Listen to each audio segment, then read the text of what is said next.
commencer par que les premières personnes s'installent. Donc bonjour à tous. Alors nous sommes ici pour assister à la soutenance de thèse de Sanjay Kamath Ramachandra. Les soutenances de thèse se déroulent toujours de la même manière en informatique. Donc on aura 45 minutes de présentation que tu vas faire en anglais. Voilà. Et ensuite, nous aurons, donc sans transition, on n'appuie pas après la présentation, c'est la règle, parce qu'elle a tout le temps. Sans transition, donc on passera aux questions. Et donc les questions seront faites par les membres du jury. Alors je vais les prendre dans l'ordre de ce que tu as écrit sur ton manuscrit. Donc nous avons Patrice Bello, Patrice qui est à côté de moi, pardon, qui est professeur à l'université d'Aix-Marseille, Mohamed Bouganem, qui est professeur à l'université Pointe-à-Pied à Toulouse, Catherine Berru, qui est professeure à Grenoble-Alpes, Patrick Gallinari, qui est professeur à Paris, à Sorbonne Université, Anne Vina, qui est professeure à l'Université Paris-Sud et qui est directrice cette année de la thèse, à Paris-Saclay, pardon. C'est marqué Paris-Sud, j'ai vu ce qui était marqué, mais c'est vrai, maintenant c'est Paris-Saclay. Brigitte Gros, donc, qui était professeure à l'LIMSI, qui maintenant est invitée, mais qui a encadré ce travail, dirigé même ce travail, et Yuema, qui est maître de conférence à Paris-Saclay, et qui était co-encadrante de ce travail. Et donc moi-même, Nicolas Sabouret, je suis professeur à Paris-Saclay et je présiderai ce jury. Donc voilà, la parole est à toi pour 45 minutes. Et pour les questions, est-ce qu'on peut te poser des questions en français ou en anglais tu préfères? Je préfère en anglais, mais français aussi. Merci. Merci. C'est parti. Merci beaucoup. I'll start in English. Thank you everyone for coming this far this early morning, and especially the jury members who came from other cities. My name is Sanjay Kamath, and my PhD topic is about question answering with hybrid data and models. My supervisors were Brigitte Crow and Mayue and Anvilna right now. So just a disclaimer, the order of the presentation is not in chronological order of what we did during the experiments. So some experiments were before, after, so it's not in chronological order. And don't worry, it's not 87 slides, you can follow the status bar on top. I'm a fan of Breaking Bad, so presenting an example. So question answering typically is what you see in an example where you ask a question to an engine, such as who was Heisenberg in Breaking Bad, and you get an answer such as Bryan Cranston. So this is the sort of data we are working on. So more formally, question answering is a research domain in the intersection between information retrieval and NLP. Questions can be posed in natural language, are posed in natural language, plain text, databases, or knowledge bases. So questions are mainly factoid or non-factoid. An example of factoid can be seen here about what country are Volvo automobiles made in, Sweden. So mainly the questions are seeking for a fact, so it's called factoid. And then non-factoid are those who seek a paragraph answer, such as why is ice less dense than water, or how is something done. So our work is mainly focused on factoid only, not the second one. Question answering is usually done in a pipeline method. A typical pipeline is presented here, where you can see the question is passed here to the processing unit, which formulates the question as a query to the further modules. And also we detect the type of question, we detect the type of answer based on the question. So this is done in the processing module of question, and then passage retrieval module gets as input documents which are relevant to the question or the query, and then documents are further processed for fine-grained passages which might contain the answer, which are then passed to the answer processing unit to extract the answer. I'll present an example for all this. So when you have a question like who is the president of France, the first module, document retrieval, fetches the documents from using an IR engine, using Wikipedia or some other data source. So this is how the document retrieval output would look like. So we further go towards paragraph selection or sentence selection, how we define it based on the requirements. Here you can see this paragraph contains the answer. So the model predicts that this paragraph is more relevant to the question. So Further up, a new task called reading comprehension, which was very comparatively new with the other ones, is extracting the answers from the paragraph. So we have a relevant paragraph which is sure that this might contain an answer. We extract the answer from it, which is a named entity for this. So these are the tasks which are seen usually in a pipeline fashion. So since deep learning is used in majority of state-of-the-art models now, we typically see systems which try to use the question and relevant passages and then try to extract from it. So these other modules are mainly based on information retrieval algorithms which fetch relevant documents or pseudo-relevant. So with deep learning, what happened is the interests of the community moved towards building end-to-end models. So basically just on data and not using any handcrafted features. So this is an assumption here. You can see that the passages are always relevant. We have hurdles using deep learning, which I present in 4 points and show during my work how we tackle these. First one is size, and size, type, and complexity, which basically means you need more data to have a deep learning model, and you also need a suitable type data, which we talk in the second research question, and we need a simple model to try most of the experiments. So understanding the complexity has different consequences, and we see how one model trained on one data set performs on other data sets. So going into more detail, there is an assumption that we need large scale data all the time in deep learning field. So what really happens if we don't have it? How do we adapt the system towards a scenario where we don't have enough data? And for type, usually any data sets can be used for these models, but are synthetic data sets different than human annotated ones? Do these data sets cause some issues in the final output of the models? Based on this, we'll see how we tackle, how we address the type. So using a simple model is easy to compute because we need less compute, less GPUs. But if we have more complex models, which it can take a long time to train. For instance, if you choose a model to begin with, which trains for 1 month, you would spend 1 month just to train the model. So complexity of the model is important to begin with. And also generalization, if we train a model on open domain, how do we adapt towards biomedical domain? So that's one other topic which we focus. So let's see the state of art over time. So I present a timeline of the evolution of QA systems. In the beginning, we had a whole QA system, which was basically just question answering. You have questions and extract answers. Then we moved on towards feature-based modules, which I'll speak in detail later. But one thing to observe in this pipeline is a lot of these models were focused on individual tasks than the whole QA pipeline itself. So here you can see with neural networks, we mainly see models which do sentence selection or reading comprehension of extraction of answer. And now mainly with models like BERT, we do reading comprehension, just answer extraction. There are other models as well, but majority of research is focused on these tasks. So we had rule-based systems since 1960s to 90s where rules were coded by experts, and the system would try to find a rule which matches the question and trigger an action. So we would extract some answers from the database. So why is these not useful? Because you have to create rules for each and every scenario, which involves a lot of effort and a lot of human effort. And the systems are often not robust. So in the 90s, we saw a task called Trick QA, which was trick question answering, which made it popular to have a pipeline like this, where different modules were formulated separately and contributed to a pipeline.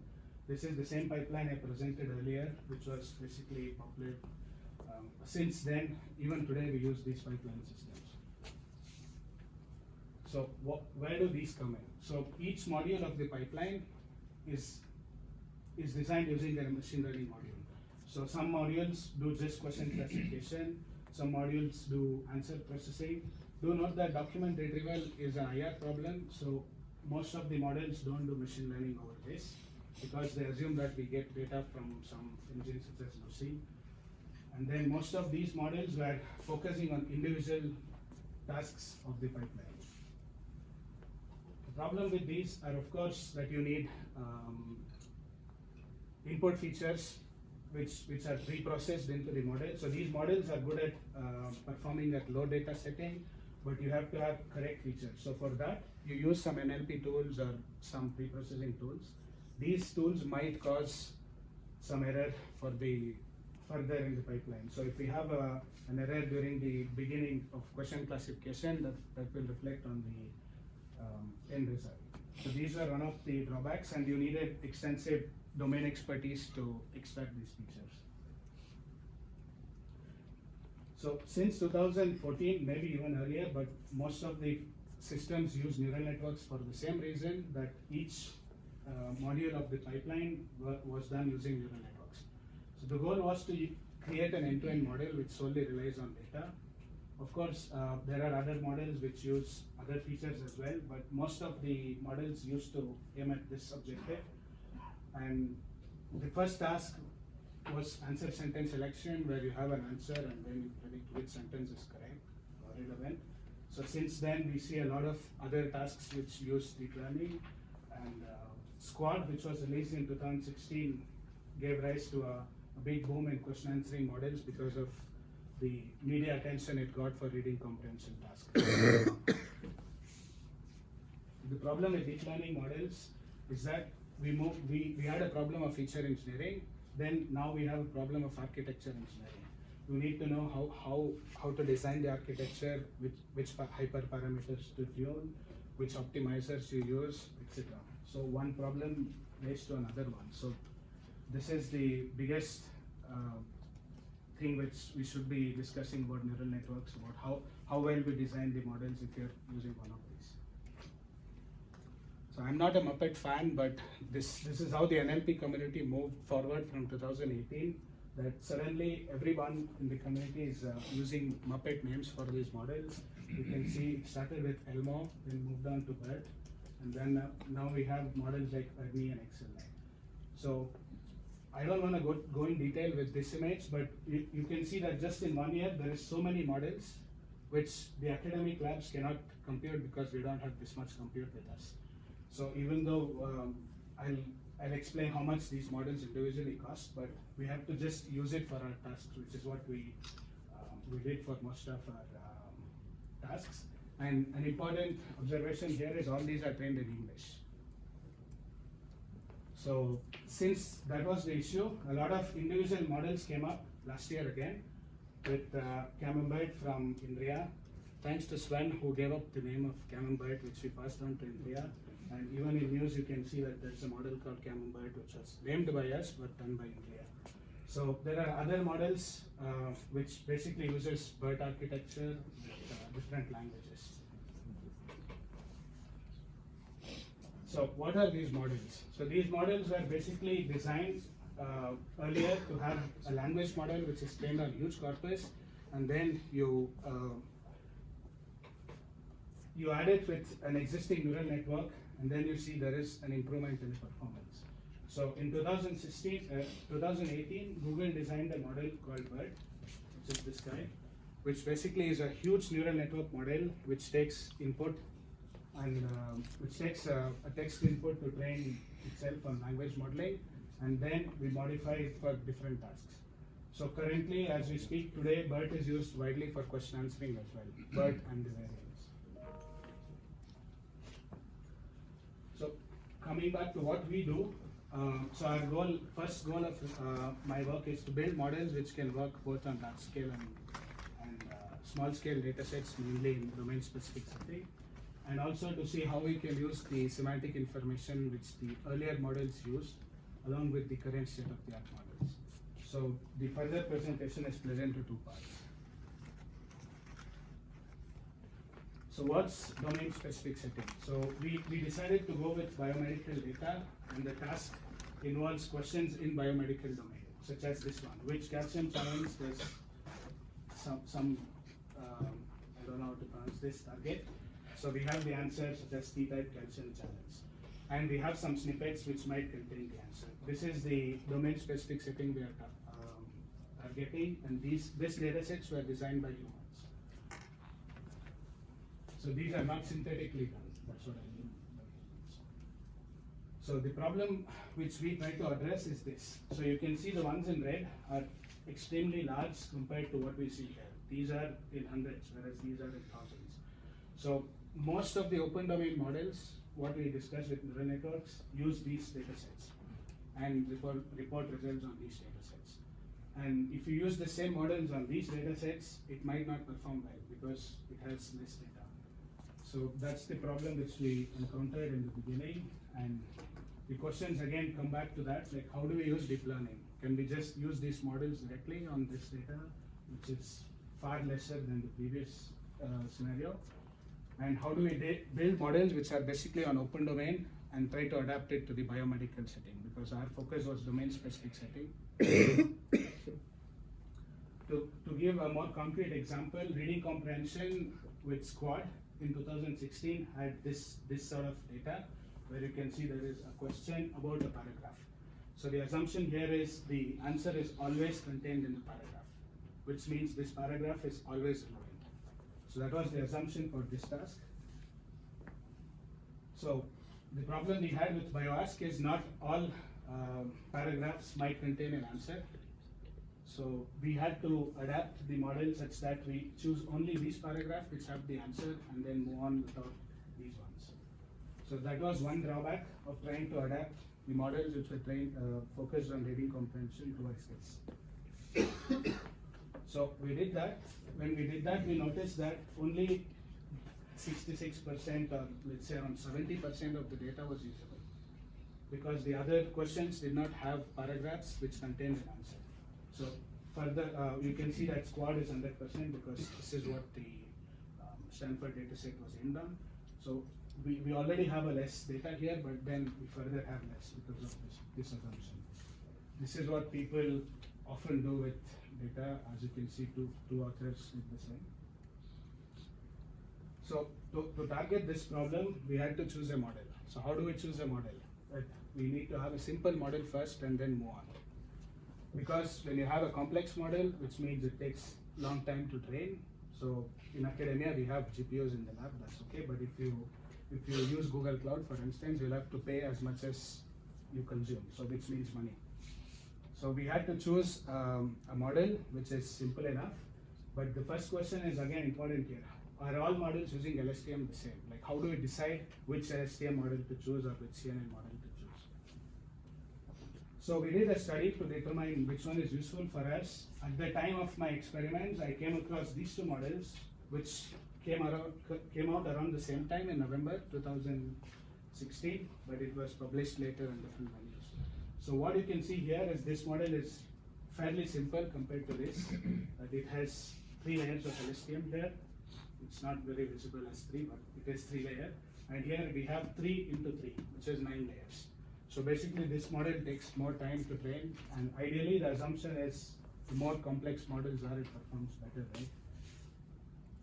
So we try it on Squad dataset and we find that the complex model fetches 67.7, whereas the simple one fetches 69.5. And since these two are published together, they didn't compare each other. And the main problem we had was this takes 20 hours to train and this takes just 4 hours.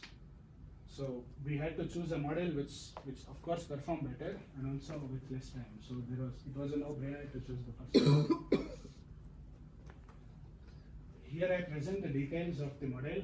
I don't want to go in depth, but here you can see we have a question and relevant paragraph marked in green, and we have an embedding layer which encodes the words using globe or duet. And then we have an embedding match, as I call, but they call it attention. So they apply an attention at the embedding level, not after the LSTM encoder. And then the output of these models are 2 classifiers, 2 individual ones, start and end. So they train it individually and try to decode it in the end together. So this is the overview of the model for reading comprehension. And this was the state of the art when we experimented. So we had to go with this. So what we did with this is we do domain adaptation because we cannot use this model directly on BioAsk. So we use an approach proposed by the authors of Wesson, Vaughan et al. We train the model with squad questions using Globe on this model. So we have an open domain model. This is basically the first step of domain adaptation. So we take the model from previous step, then train it with biomedical questions, which are around 600, let's say, because here we combine all the sets. And now we have a model which is trained on both data sets, and then we can predict on bioask. So this is fairly simple, but what exactly does this approach result? We'll see it later. So before that, I present the basics of domain adaptation. So here we try two methods. One, we use this model with just bioask data, which is basically 600 questions, to see if we actually need to do this. So this is how squad dataset works. Squad dataset is used in DRQA, where you have squad dataset trained on this model and you have bioask. So here we don't fine tune with bioask data. We just have the model trained on squad. We predict for biomedical questions. Here, this model is trained only on biomedical questions. So we have no pre-training and no fine-tuning setting. So this is the domain adaptation part, where you train first on the open domain data squad, then train again on the bioask data, and then you have answers in bioask setting. So this is domain adaptation. I say pre-training plus fine-tuning. So the evaluation we do, bioask does is three. One is strict accuracy, which is step one. They try to do a string match in JavaScript, basically to check if two strings are the same, the predicted one and the gold standard one. And then they do the same for lenient accuracy to see if the answer is in top 5. And then they compute a mean reciprocal rank on the top 5. So this graph shows that on the left we have no pre-training, which is basically just bioask data on deep learning. You can see that the average is far lesser compared to the other two. So this is a generalization problem that you train a model on. Okay, so this is just bioask data, and here we train only on the squad data. You can see that when you train on squad data set, it already performs well compared to the bioask one, but also the same when you do fine-tuning. Of course, there is slight improvement here, but this is already generalized better in the no fine-tuning setting. So further up, we decided to see what happens when you remove the assumption that the answer is always in the paragraph. So we came across this task. We call it OpenQA because this has paragraphs which might not contain an answer to the question. So we have basically two tasks now. The second one removes the assumption that all paragraphs contain an answer. Recapping the data, here you can see the third paragraph did not have an answer. So we had ignored it earlier, but right now we use this as well, the model as OpenQA. So in this setting, we use all paragraphs, we don't ignore it. So we use a different model called PSPR, which is paragraph selector and paragraph reader, which basically uses both relevant and irrelevant paragraphs at this stage, where the selector computes if this paragraph is relevant or not, and then we feed it to the reader. So this reader is the same as DRQA. So here we use the earlier model from the previous setting as reader here, and then we predict an answer. So the whole pipeline changes now considering the irrelevant ones. So why do we do that? Because we had to see what happens when you include even the non-relevant ones and then the model learns it together. So this result shows that this model performs better when you include both relevant and non-relevant, and the model learns itself which one is relevant. And then this is the previous results with DRQA with the assumption that only paragraph which contain the answers are present. And then we compare this with BioBert, which was the state of art, which is the state of art for last year and this year as well. And you can see that this model already fetches better in some cases than the BioBert model. BioBert model takes around 25 days, let's say, to train for the whole thing from end to end. And this model, the first one, the DRQA would train for 4, and this model would train for 8 hours, because we first try to get a relevancy score for the paragraphs. So coming to where BERT comes into picture here. So we tried some of our experiments using BERT. So what is BERT? They train a model called BERT on a language modeling task where all the inputs are basically raw text from Wikipedia and many other sources. The goal of this model is to predict which words come in the sequence when you pass one. So they train it on different tasks, which we don't want to discuss more in detail, but this is what we do first for question answering. What you see as squad is meant to be changed for question answering setting. So you add a layer here at the top of BERT, which basically extract an answer. So they just modify the final layer of this and train the whole model again with the 100,000 questions we have from squad. BioBERT does domain adaptation, but at the first stage of pre-training. So they use BERT and then they fine-tune it with biomedical corpora, which is again large-scale data. Thus, we have a model which is trained on both sort of text. So this is what BioBERT authors do, and then they apply again on squad dataset. So the reason why I'm presenting this experiment is because we tried BioBERT with the gold standard data of BioAsk, and the gold standard data basically had sentence level paragraphs which contain the answer, and we observed that the results were very low, even lower than DRQA, and we wondered why. And then after a few months, I realized after talking to the authors that they use the document level corpora. That is because this model performs well when you have a text which is document level and not sentence level. So when you have a smaller text, it does not perform the same. So even though you use the same model, you have different performance by huge difference on the same data. And then further up, I came across a different observation that both BioBERT and another model pre-trained on different data sets. So everybody uses Squad, but Google guys had a data set called natural questions, which was I think 300 or 400,000, and they pre-trained on it. But in the end, anyway, they compared the same set of results for BioAsk. So would it make a difference that if we use pre-training with other data sets, which are not really human annotated, some are automatically generated ones? So what really happens in that case? So I trained with 4 data sets. Of course, these are human annotated ones, including the hotpot QA. All are from Stanford, and they are done in different settings. But the main important thing to note here is news QA is a synthetic one.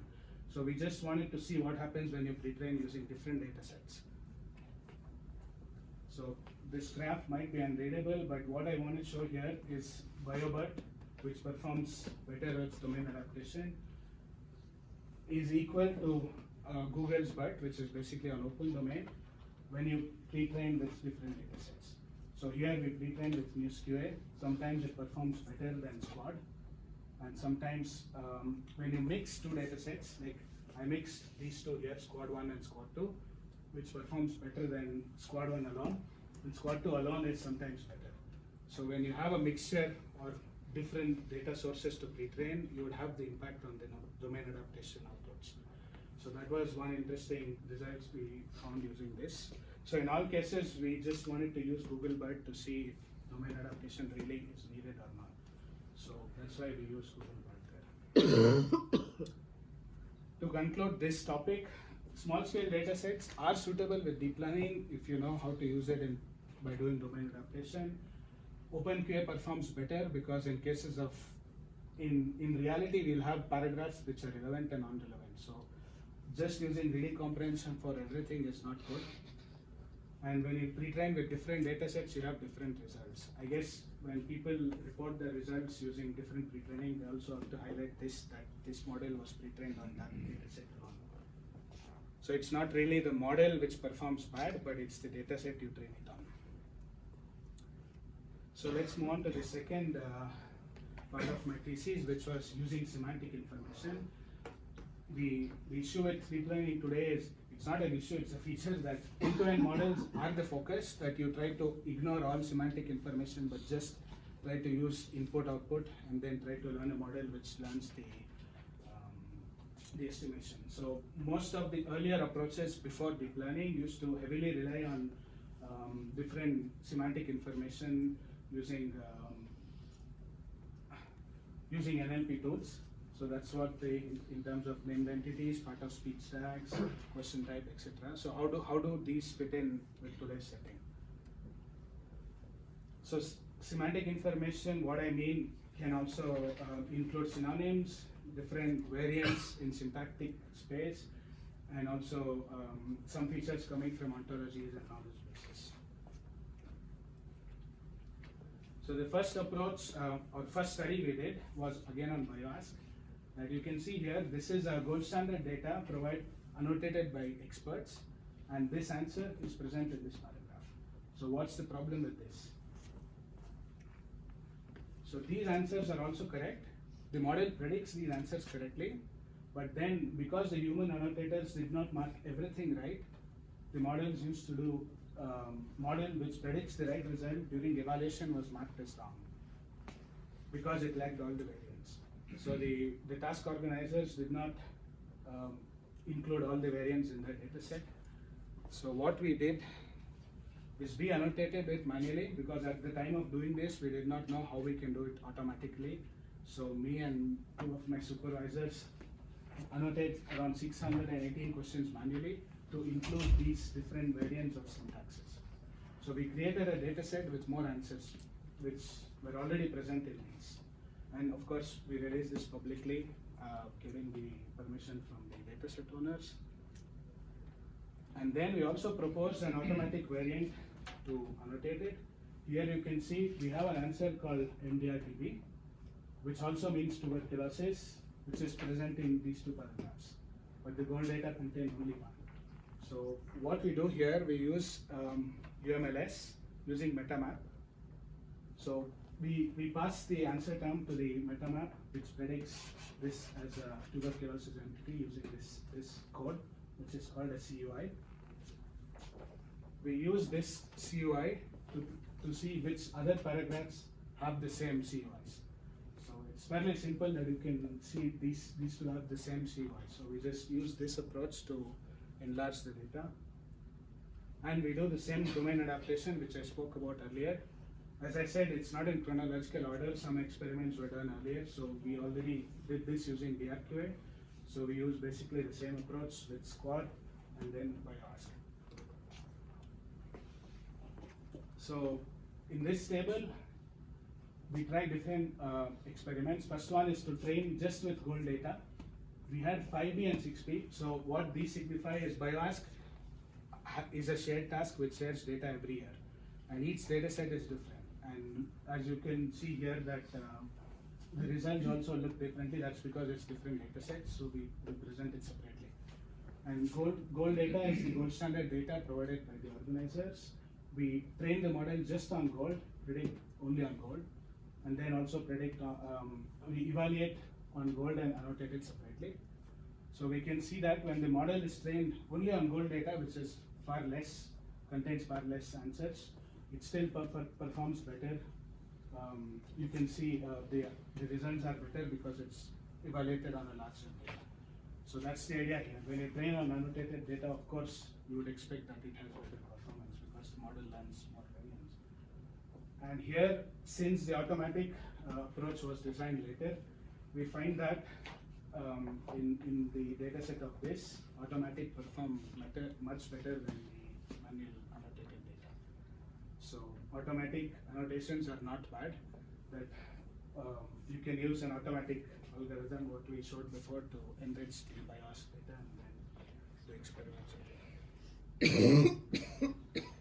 So going to the study 2, using expected answer types. So what is expected answer type? So first I present experiments from data from biomedical domain, that what disease is loxapine prominently used for. It's for schizophrenia. This is a disease. So this can be analyzed using the question and determine that expected answer is a disease. So basically when you have an answer space with different paragraph and you have some diseases, you can filter it out to say schizophrenia is a disease. That's what the expected answer type would highlight. In open domain, we have which actor played the role of Walter White in Breaking Bad, and we have Bryan Cranston, who's a person. So it can be person or organization. So this information, we use it for some tasks. So we propose two methods here. Basically what we do is we analyze the question and then predict its here that who is the author of the book, which is a person type. So we create two embeddings with different types of expected types, and then first we use replacement, where you replace the word of young, which is a person, as the entity itself using the special embedding. And we also concat the embedding called human, which is also a randomly initialized one for this data. So this is how we replace these words.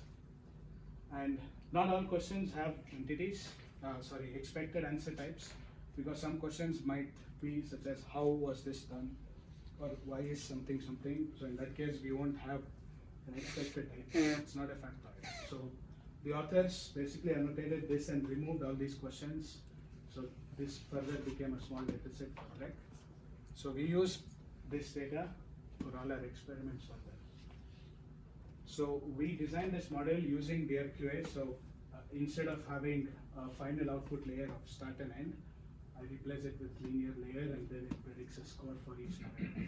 So this is for sentence selection task designed using DRQA. We build this task. So the results you see below this line are our model, and even this was the previous state of art, which used CNNs.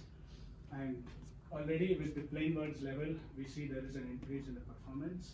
And further up, if you use expected answer type, you get better results than the previous state of art, which also use the expected answer types. So another study we did was when we are doing the BioAsk data, we observed that strict accuracy was much lower than the lenient one, because the top 5 would contain the correct answer, but it's not on top 1 position. So here you can see 4th position answer is the correct one, and it's not on the top. So this was the issue with the model outputs. So we went on to post-process it, where you have the model outputs from the DRQA model. Then you use different classifiers to predict if it's on top 1 or not. So we take top K in open domain. So for BioAsk, it was supposed to be top 5. We just take top 5 and then try to improve top 1 accuracy, which is strict accuracy. So we tried different models, such as MLP, Arabost, boosting, and random forests using scikit-learn.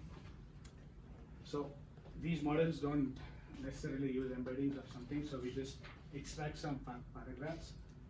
I won't explain everything, but we also take the expected answer type match. That if there is an expected answer type matching entity in the paragraph, we use that as a feature.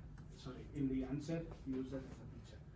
The same we do with biomedical data, but here we use UMLS for it because the answer types are not the same, such as in open domain. So we find that baseline is the output of the neural network model, that you can further improve it to get better results. So this is basically trying to post-process in a better way, and using classical ML models we can do that. So when you remove some of the features, you see the model performance decreases. So the most important features with paragraph probability and answer presence. That is because when you have different paragraph, each paragraph has an answer which is predicted by the model. So it is important to know which answers are predicted in most of the cases. So that is why these two features play an important role. So these were on the open domain setting called using the data of Quasar-T, which is for open domain. We do the same for BioAsk again with 3 different data sets, 4, 5, and 6. And here also we can observe that with the same set of features there is an improvement. And when you use some semantic type from UMLS, you have some improvement in these situations, because when you remove the feature, there is a decline. So these basically highlight the drop in the performance. Concluding this research question, we did 3 studies, and we find that annotated variants, which basically have the whole answer space, is better for any model.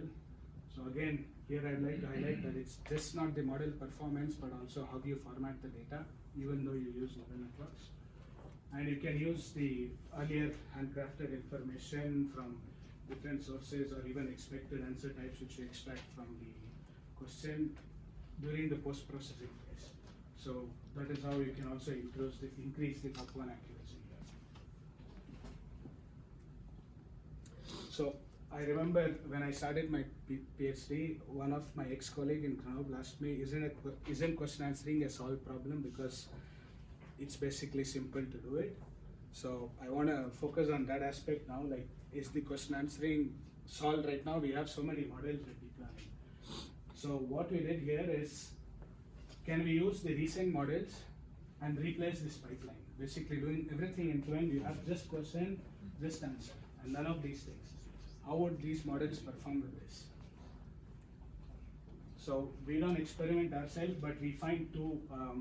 So this one basically is the QA model which I presented earlier. You get 69% accuracy, and the whole QA using BERT, which takes only input from the question and predict an answer. And you can see there is a big drop on the same data set, which is 26.5. This is last July results, so it's pretty new, and you can see that here when you use BERT for the whole QA, it still doesn't perform as well as when you have a model which has a relevant paragraph. So what I'd like to highlight here is not always having a reading comprehension setting where you have the relevant paragraph would make a difference. And OpenQA, these two models assume that the relevant paragraphs are extracted from an IR model using BM25 or LIMSI. So these two models assume that data set and then consider a pseudo relevance for the paragraph and then apply reading comprehension. Even then, when you do that, you see a decline. So the assumption of having relevant paragraph all the time was the reason why you get 69.5 here. If you remove it, you lose the performance here. So the TREC dataset was widely used around 2000 to 2014, I guess, for answer sentence selection. And the latest models, which are not using neural networks, fetch this much accuracy on TREC. And now if you use neural models with 3D comprehension mode or OpenQA with TREC data, you still don't match the accuracy of the previous models which did not use neural networks. So it's not always that neural network would perform better when you have low scale data. So this is from TREC, which had around 1,000 questions. So this is more about the field itself. Training a model using BERT, which Google did, emits 6 times more CO2 than a car will do in its lifetime. That's because the authors of this paper, they compute how electricity is generated in that country and then try to predict the emission of CO2. That is one thing which you can note. And also the cost to train a model such as BERT sometimes might be incredibly expensive. The model, Google model, was around $14,000, and it's hard to see these things in the papers unless you start working with it. You realize that it's Google wants you to use their clouds. So this was 1 week ago, on Jan 27th, Google released a dataset, a model trained on, I don't know which data, it's their data, they don't release it, which was trained on 30 days. For 30 days, which would cost 140K just to train this model. So this is also a question answering model, which is basically an open domain, and they say that they use renewable sources to compute these computations. But if everybody starts doing the same, would we have better ecological models? That's one open question what I'd like to highlight. Concluding the talk, we talked about domain adaptation. So from open domain, you can domain adapt towards any domain. So here we show that we can do it biomedical domain. We use explicitly some semantic information during post-processing, also in some cases during the model itself. And we strongly agree that simple models are often better, that you should try to always find which models are simple, cost less before we experiment with it. We also release the datasets which we annotated, and also the code which we used for all these experiments. because most of the codes were used from open source sources, but we modified it. So future perspectives for me basically is to build models which can work on low resource setting with low data, and also would train faster because it's good to do better research with faster training, and also to build smaller models. If you build smaller models like BERT, it would require less training time.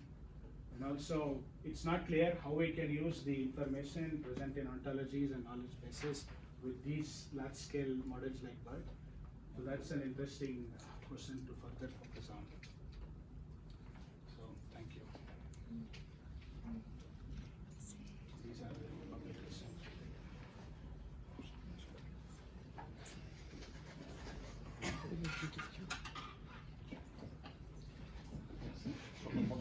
Merci. Donc on va passer aux questions, et la tradition veut qu'on commence toujours par le rapporteur qui vient plus loin. Alors il y a eu un débat là, profond sur Aix, Marseille, Paris, Toulouse. Mais bon, on a dit c'est Toulouse de plus loin, donc un peu comme merci. Merci beaucoup, Nicolas. I want to speak English. Thank you for this presentation. I appreciate this ecological issue you mentioned, and I found the work you have done very interesting first, and also I think that doing deep learning is very, very hard. As you mentioned, we need computation environment, and we need data, and even though there are some issues, you try to do a very interesting work, and you conducted several experiments, and you try to understand what the impact of the size of the data, the nature of the data, the quality of the data when you annotate the data using this EAP. All these things are very interesting, and for the document as well, I found the document quite good and well written actually. That's for my first comment, and I'll go to the questions. Of course, I'll comment. Yes, and I need to mention something. I appreciate also this reproducibility aspect, because all your codes are in GitHub. That's very interesting. Yeah. For the questions, I have questions about the experiment mainly. The first one is, I think, is the slide 43.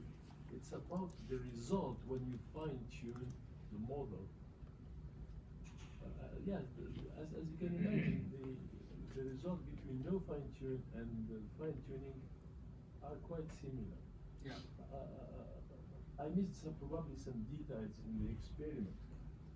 Did you try to measure, to evaluate how the fine-tuning evolved, for instance, according to the number of queries, the number of epochs? We never talked about the epoch. How many epochs did you train or use in this trainings?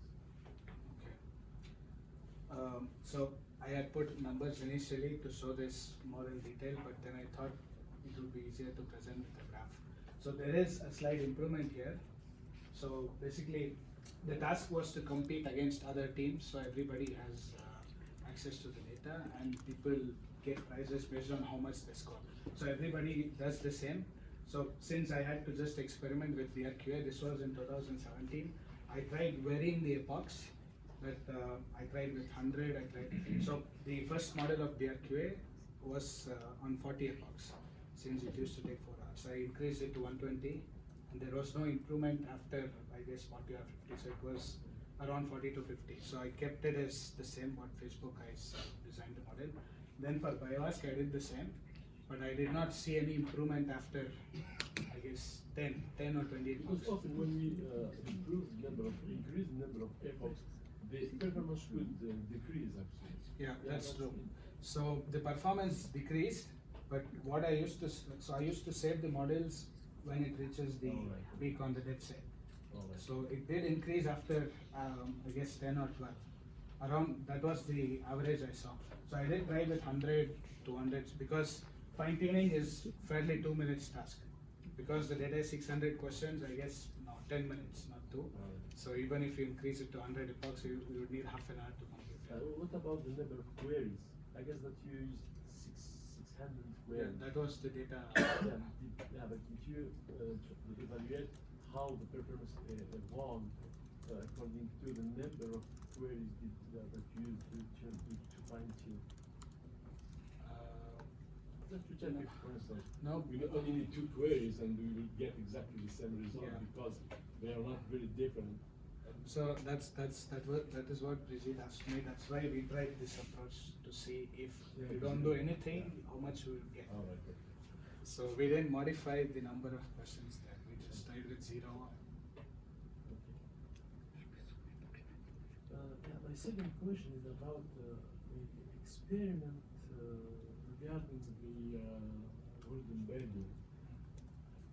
You compared, I think, The one in the thesis, right? Yeah. Yeah. I don't know which. So it's in the second chapter. Yeah, the second chapter for sure, but I didn't.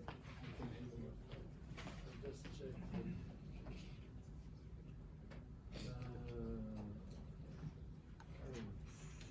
84, I guess. 80.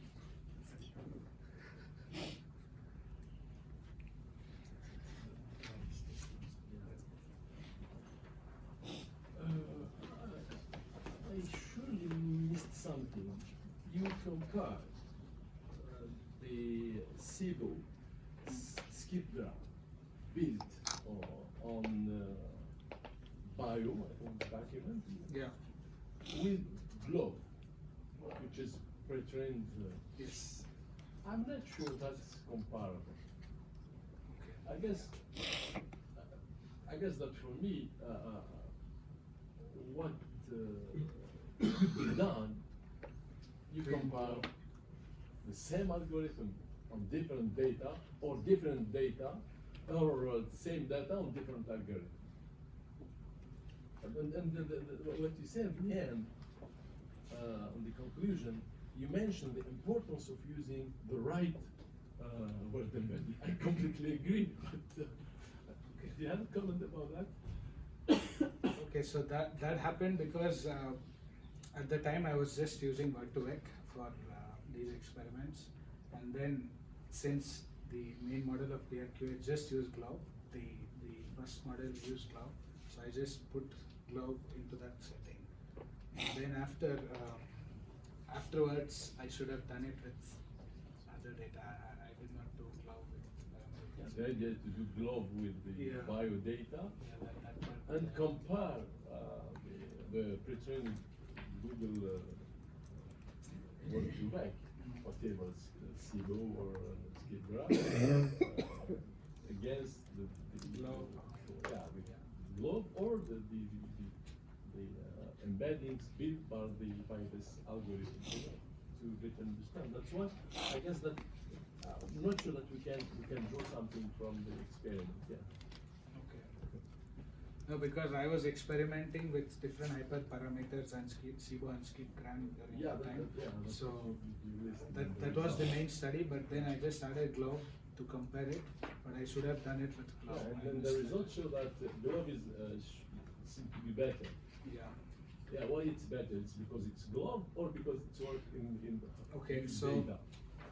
yeah, another interesting point I observed here is GLOBE was the same for first, because during that experiment I did this setting, pre-training and fine-tuning. So GLOBE was common between these two, and with Word2Vec, it wouldn't make sense to. So I think I missed that detail mentioning that the whole process was done on this embeddings. So the first model was also trained using biomedical embeddings. So with GLOBE, I kept, so the problem is when you do this and this, you cannot change the embeddings. It has to be the same.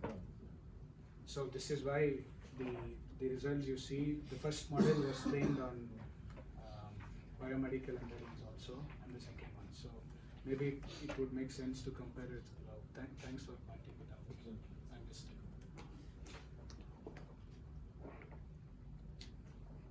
My question is about the way you use BERT.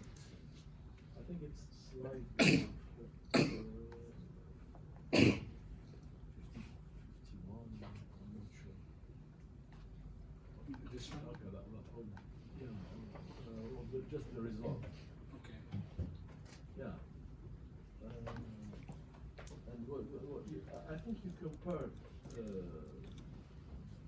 because how can you use BERT? You can use BERT, you can train BERT from scratch. I think that's what we did with So we use this.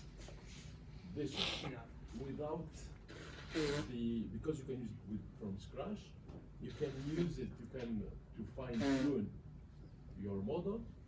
That means I use in your case, BERT bias, and I fine tune my model using my own data. You can also use it, what's the third with you? Yeah, it's not used. I can modify everything actually, yes. Training on squad has Yeah. an impact. I Yeah. removed this and I did only with this model. Yeah. The results were really low. Yeah, but did you use that's the question. Did you use the BERT base pre-trained, and then you train it on squad, and then Yes. or yeah, that's the question. I Yes. didn't see. I didn't see the result. So, okay, that's the authors of this paper do exactly the same. Yeah. So I first did the same, Yes. and then I wondered the same thing. So I removed the squad thing, then just did it bioask, just this Yeah. data, and the results were really bad, like 2%, 3% You have no sometimes. data. You have no data in bioas to learn. Yeah, to exactly. build So that's why I models. didn't present it in the paper. But the results, if you do only this, is not good. Yeah, for sure, for sure. But my question, I think it's probably worth using the BERT buds, and you fine tune it Yes. in your data bioas or even squad and then bioas. Yeah. And you use this. I guess that I don't know if you can use the CLS when you use BERT Mhm. for the first step for passage selection.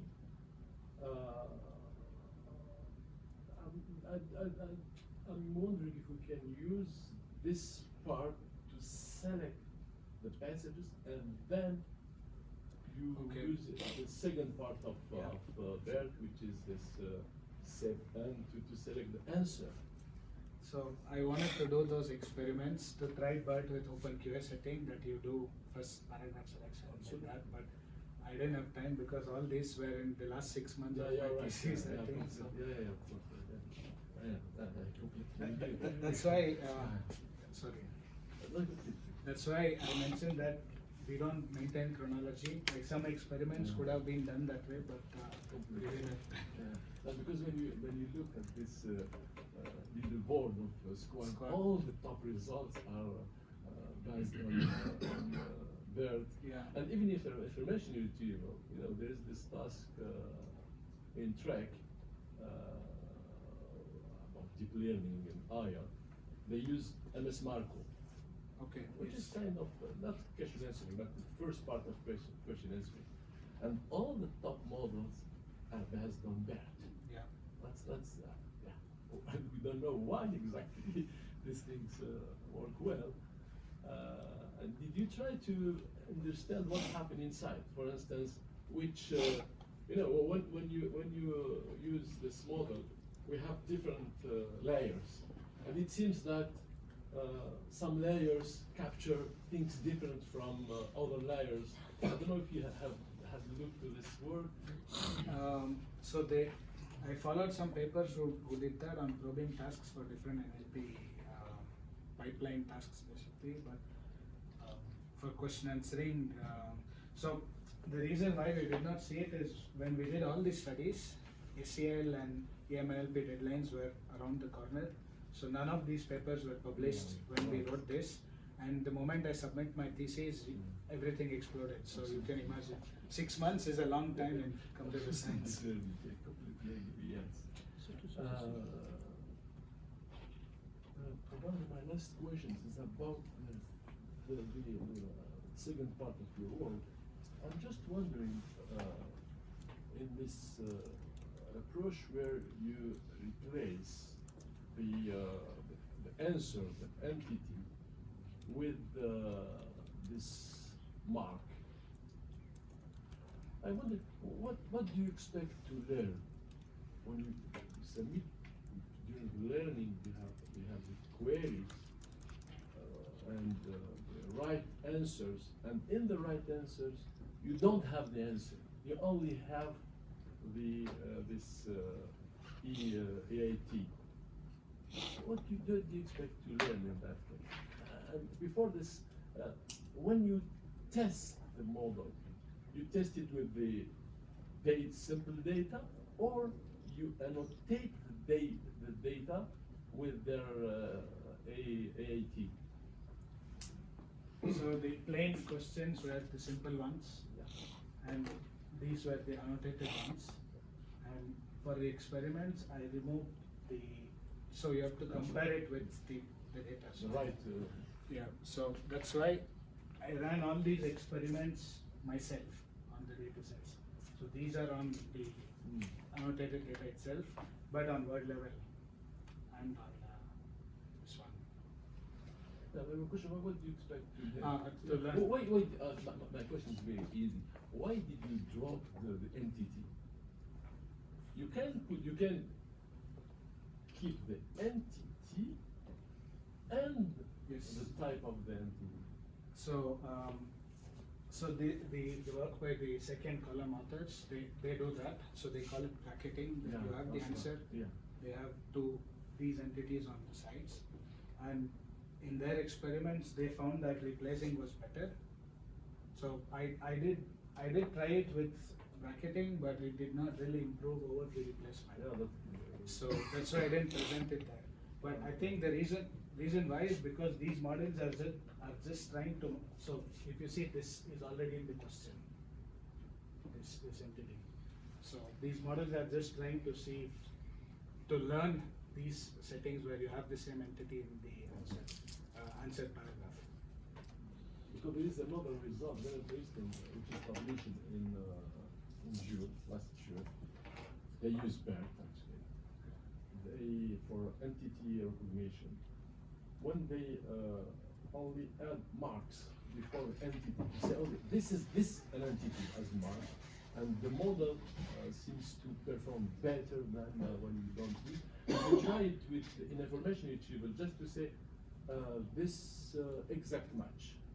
This query, imagine you have a query T1, T2, and in the paragraph you say, okay, this T1 is the exact match of T1 of the query, T2 is the exact match of the query. We got around 10% of improvement in Abbas Marco.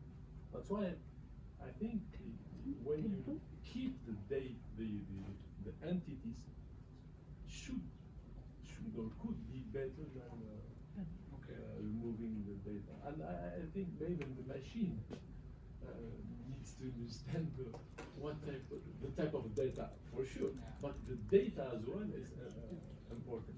But I cannot explain what happened inside actually. That's why I'm asking you. So another, that's a question which, so during these experiments we tried on another task of reading comprehension where the answer is important. You can't do this because the answer is to be extracted. So I tried the same setting there with multiple settings, but the results were down. So I didn't find improvement doing this on that task. So that works well in this task sentence selection because it's just trying to see if this sentence is relevant. But if you want to extract an answer, you need the answer there. In such case, I don't know how you can highlight it. You start your thesis on 2000? End of 16. And in 2017 there are these transformers. I think transformers started in the end of 2017. At the end, yeah. The paper attention is already. And then self-attention, and you try this model. Yeah. So the reason why we could not is because attention is all you need. Would take a long time to train on this. We have just one GPU here. So Completely. Thank you very much for all your answers. Thank you. Good. Thanks for your questions. Merci. Et donc, on va continuer les questions avec le deuxième rapporteur, Patrice. Merci. Je vais commencer juste par quelques mots en français pour remercier très fortement Brigitte et puis Anne aussi de m'avoir invité dans ce jury. Je suis très heureux d'être présent avec vous. Je pense que depuis une douzaine d'années, je suis venu au moins une fois par an à un jury de thèse. Je ne sais pas si c'est la dernière thèse que tu as officiellement, certainement oui. Je participe. Je vois. Mais voilà, donc c'est à la fois important pour moi d'être là et puis une certaine émotion aussi. Donc merci. So let's go in English now. So thank you, Sanjay, for your presentation and the work you presented to us. I have a lot of questions, but my question will be, I think that I am going to focus on general questions, but maybe I will have some specific ones later. So first of all, I would like to highlight the fact that it's very interesting to see that the people who are not sure if the task is an easy task or a very hard task. It's very interesting to see how the feeling of the people relative to this task can differ from people. And at the end, you said that the results of the other system on the task is are about 40 or 70%. And if we take a look at the glue leaderboard, we can see that now, just today, on squad, the best system obtained 96% accuracy. So it's very strange because I don't know if we can trust. Yes, of course, we can trust the measure about these data sets, but it seems very different from the other results we can see. And but it's very strange because the task is not a subjective task. What I mean is that when we deal with information retrieval, we can say that the accuracy can change according to the people because the context, because the subjectivity of the task. But it's not that's not the case here. And but we anyway can see very different results. So at the end, you did with a very difficult task, and I am very convinced that we still remains a lot of work to do on question answering, and it's very interesting to see the improvement you obtain. I would like to highlight the fact that okay, you proposed new approaches, but also you develop new data sets. I think it's a very important thing. I saw that you put it on yes, it's very interesting for the community. You did a lot of experiments, and I think that the question you asked at the beginning of your thesis are questions, very important questions, and maybe it will be my first one, because among the questions you had, I am very sure of your opinion now. What I mean is that, for example, about the architecture of the system, I am very sure of your opinion about what we must do now.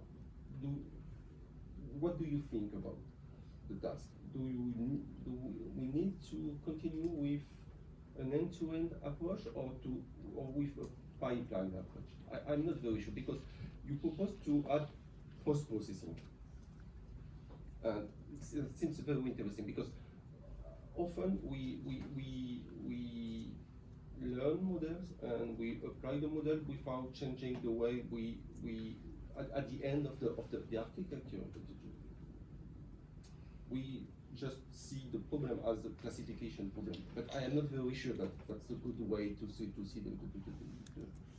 problem. And you propose to add post-processing, and using semantic features, you did a kind of feature engineering as well. So at the end, I am still wondering. I am not very sure about your opinion about the pipeline or an end-to-end approach. Maybe you can conclude very directly about it. What is your opinion? Okay, so I would say it depends, because end-to-end approaches seem to perform well on leaderboards and other things, just to fancy that, okay, my model works on this and stuff. But in reality, when you don't have that large scale data sets for every domains, or in our case, we can't use those models directly. So that's why we try to use these models and see how we can use semantic information or something along with it. Because at the beginning, we didn't know how to use deep learning with small scale data sets. So we had to do this domain adaptation, but then you use zero information such as expected types or semantic features. So I would say you have to mix both in a way to get better performance. You will get better performance with end-to-end, but it won't probably be more than what you do with a pipeline. Yeah. But now you can say, I don't know, if I give you a new data set, you think that you can choose the good architecture or you think that you are going to dig in it at the start and to try the first one and the second one and so on. So what I learned during these things is you have to first start with something simple, not the best state of the art which you have currently, such as BERT and others. So that's what I did. I did not design the LSTM architectures myself when I began, because I used the one from Facebook. So I did not present it here. I tried few other models which were using similar architecture, but it would not get the same result as the one from Facebook. Maybe it's because of some small tricks they do in the learning phase. Usually you don't see all these details in the paper, but if you go through the code, you see there are some small tricks these people do on the code. So that's why I mentioned that not all LSTM models are the same, and you can't put these on the research articles when you publish. Right? And about the architecture, I was wondering if there is a drawback by considering that the outputs of the system, it predicts the start and the end position for the answers, but in the middle there can be some words that are not interesting for the user of the answer. So don't you think that there is something to do by considering two classifiers, or two softmax functions? Maybe it's not what we must do. Yes, I agree with it. So we did not find, well, there was something called pointer networks which tried to modify this problem, but apart from that there wasn't any other works which tried to modify this approach.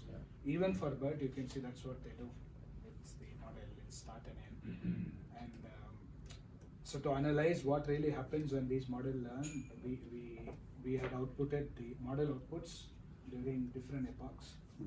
I don't present it in the thesis because these are all engineering tricks, as some people might call. So the model, what it tries to do is tries to first find an entity which basically matches something with the question, and then it tries to go around this entity, increase star. So that's what it learns. So I think at this level we can improve some things there. I don't know how right now, And what prevents your system from dealing with non-factorial questions? Okay, so the non-factoid setting in question answering, usually people use sequence to sequence Yeah. models. Yeah. So I think you can do the same with BERT, like how GPT-2 does. But since we did not have Yeah, sure. I agree. like you now with GPT-2 you can predict text based on some inputs, right? So you can use that. But that's also already a lot higher. There are sequence to sequence models using LSTMs for this task. I think that's one way to do non-factoid. Mm.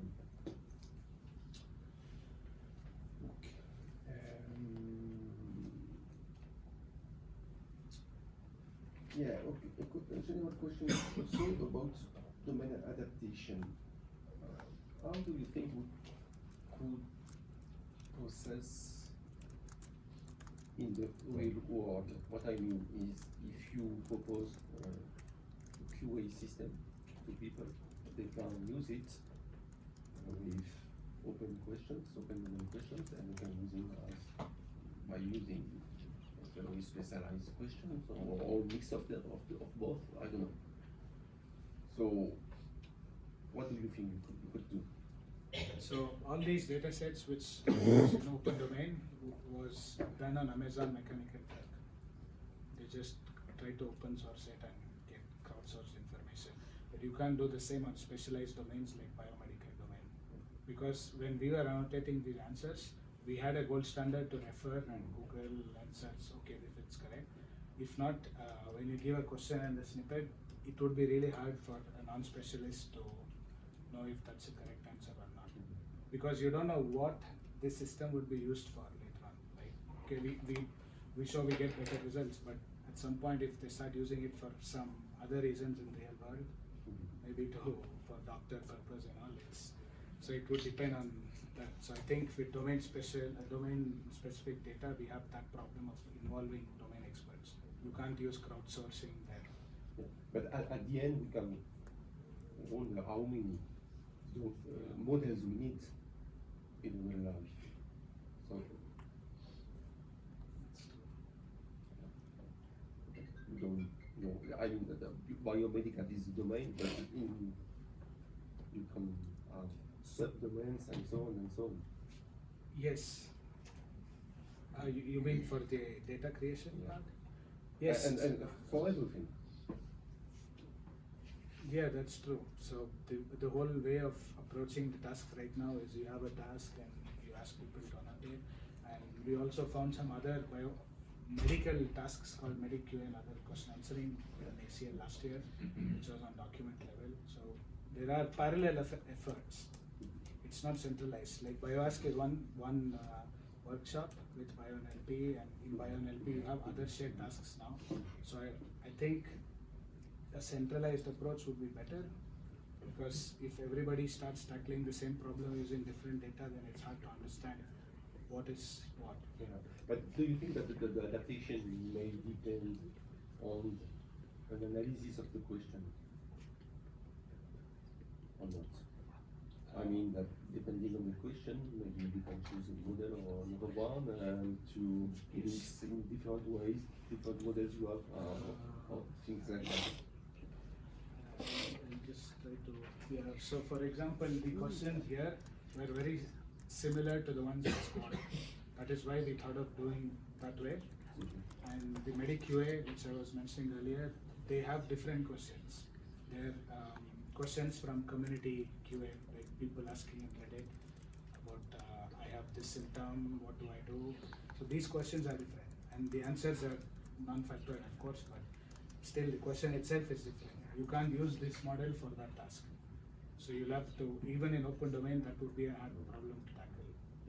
Because Squad is just one type of questions. Then we have other data sets like DROP, Hotpot QA, which involves reasoning for answers.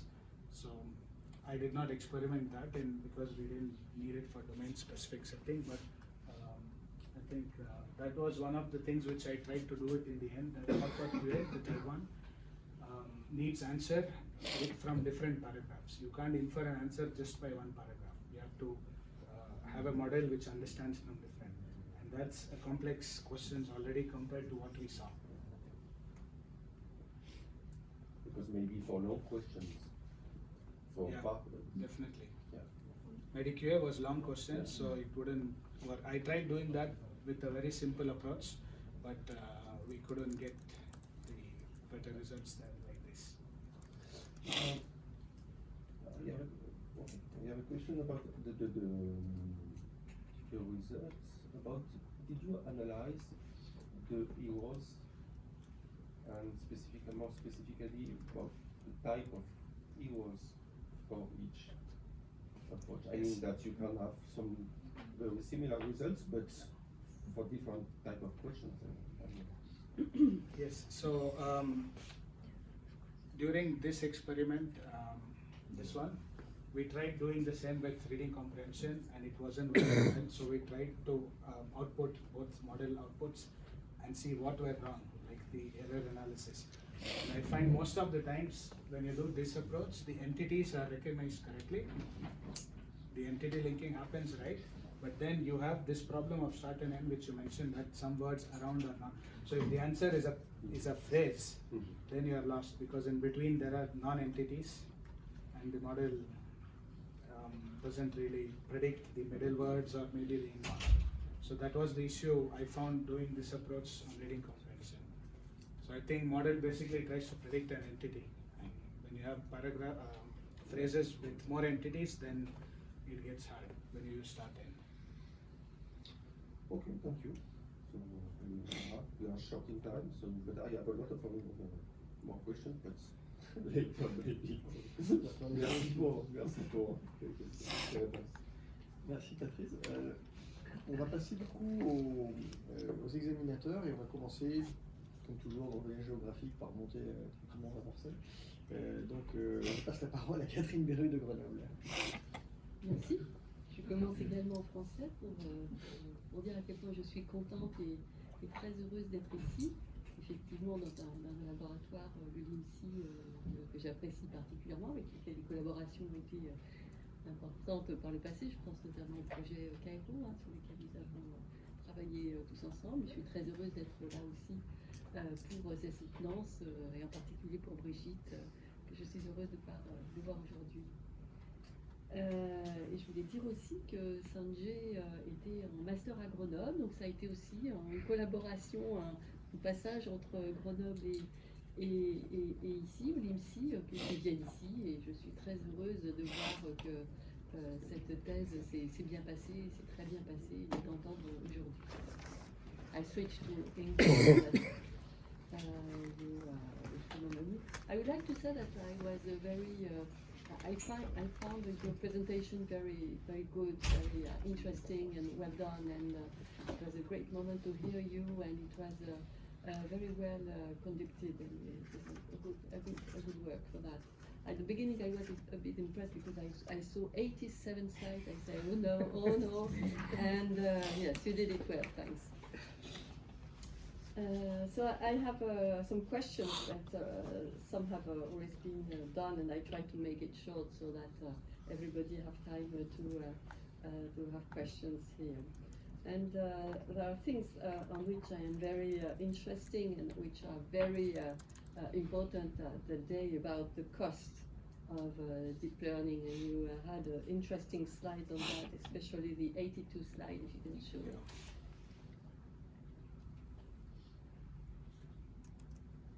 Yes. So you had several times you had some information about the cost of your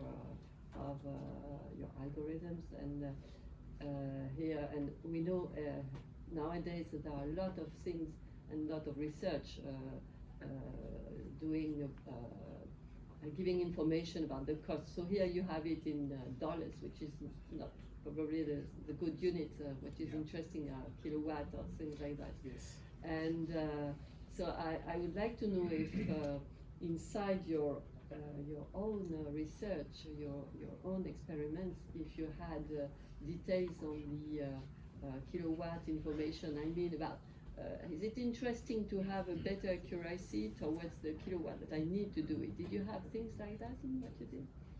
So this paper was published, I think, in July, 2019.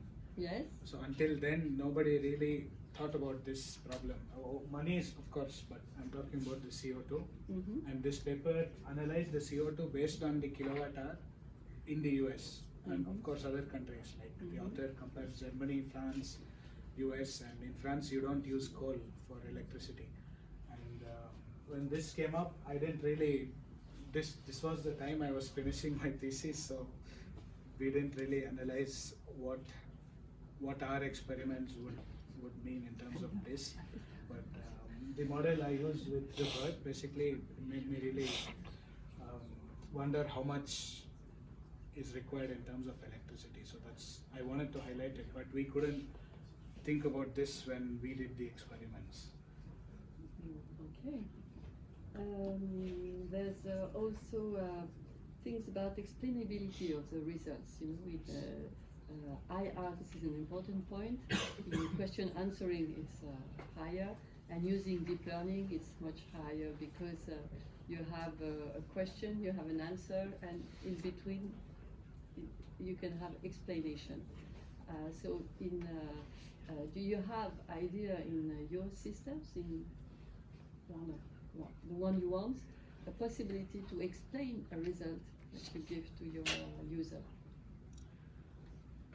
So there were some efforts trying to understand the attention because so I did not do this explainability thing in my research, but then I came across some papers who did that on. So you have the attention layer here. So the models which use transformers using attention, they try to analyze the attention scores and then see why this prediction was done. So that is one way interpretability of these models were performed. But yeah, I think you have to analyze these model outputs to do that. You can't do just on the final layer, as Patrice was mentioning. We have to go into the layer-wise outputs. And so right now we have some visualization tools on BERT. You can see when you have a sequence, what cat is on the mat and some other predictions, you can see what the attention layers do to map cat to a French equivalent of cat. So that's one way of visualizing, but I don't know how we can model this for question answering. We do it on the model scale to analyze the model with probing, but this would be an application of the model itself. Yes, explainability is not only visualization, it's Okay. a way of showing the user how the system can justify the answer, especially in a system when you have binary answers. This is the answer. Why is this the answer? And how you get it. And deep learning is very hard to follow. It's impossible to follow. So it's a big problem at the moment. And another very classical question when you use deep learning, I didn't think to talk about it, is the bias that you can have in your database. Did you have, well, you did experiments using very different base, and did you analyze the bias of your database that you use to perform your system? You know, every database can be biased. I mean, gender or any political bias or any type of bias that you can have in a database. So did you measure things about that? Well, in the data we had, it was mainly medical. Yes. So, Good. so the analysis we did, we understood the answer variant problem, but I don't know how you can analyze the bias. It depends on what bias you're trying to analyze. For me, the bias I found basically was the answer variant problem because the model would not see all the variants, but I don't know how you can apply it outside of that setting of bias, because for it would be hard to define bias here, at least in this domain, I feel. Because gender bias, when you try to have, okay, my goal is to predict, to check how the model performs on different genders, you can then analyze the outputs. But in this situation, how would you define a bias for medical data? in all domains. Okay. And in your going back to very technical parts, you have slides, for example, I think it was the 70 that you already showed to Mohan. And I just want, well, for example, this one. You didn't put on your slides if because the results are very close to each other, so and some are in bold, and I would like to be sure. And when you have other slides, it was the same. So I would like to know if you are sure that the difference are statistically significant, because this was not. Okay, we didn't do that.